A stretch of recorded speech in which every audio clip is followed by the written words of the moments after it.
জামাত ইসলামী যদি ক্ষমতায় যায় তাহলে আমি আপনাদেরকে দুই একটা কথা শোনাই। কি করবে জামাত ইসলামী? আমার চিন্তা থেকে আমি যেটা মনে করি, মহান আল্লাহর ইচ্ছায় দেশ পরিচালনার, রাষ্ট্র পরিচালনার দায়িত্ব যদি জামাত পায় তাহলে চিরতরে প্রতিহিংসা, প্রতিশোধ, বৈষম্যের অবসান ঘটবে ইনশাআল্লাহ। দুই, বাংলাদেশ জামাত ইসলামী ক্ষমতায় যেতে চায় না, বরং ইসলামকে ক্ষমতায় নিয়ে যেতে চায়। আমি সংসদে যেতে চাই না, আমি 30 বছর আল্লাহর কোরআনের তাফসীর করেছি, আমি আল্লাহর কোরআনকে সংসদে নিয়ে যেতে চাই।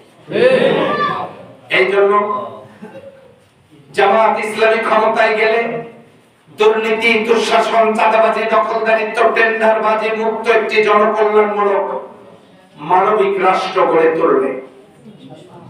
4, জামাত ইসলামী যুবকদের জন্য বিজ্ঞানের উৎকর্ষকে কাজে লাগায় ইন্টারনেটের ব্যবহারের মাধ্যমে যুবকদেরকে আরো আধুনিক করে গড়ে তোলবার জন্য এবং যুবকদের এই সময়ের জন্য সবচাইতে তাদের কল্যাণকর যে বিষয়গুলো দরকার, যে বিষয়গুলো, সেই বিষয়গুলো নিয়ে কাজ করবে।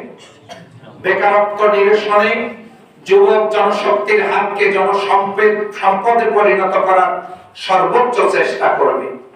নারীদের সাথে যৌতুকের নামে কৌতুক বন্ধ করে, নারী নির্যাতন বন্ধ করতে সর্বোচ্চ চেষ্টা চালাবে। এরপরে জামাত ইসলামী শ্রমিকদের ন্যায্য মজুরির বন্দোবস্ত করবে এবং তাদের মৌলিক অধিকার প্রতিষ্ঠায় সর্বাধিক গুরুত্ব দেবে। গ্রামের কমিউনিটি ক্লিনিক গুলোকে আধুনিকায়ন করে সেখানে ডাক্তার বসার ব্যবস্থা করে গ্রামের অসহায় দরিদ্র নারীদেরকে হাসপাতালে গিয়ে, প্রসূতি মাদেরকে হাসপাতালে নিয়ে গিয়ে যাতে তাদের কষ্ট পেতে না হয়, এই জন্য প্রসূতি মাদের বাচ্চা ডেলিভারির বিষয়গুলো কমিউনিটি ক্লিনিক গুলোতেই যাতে হয় সে বন্দোবস্ত করার সর্বোচ্চ চেষ্টা করবে।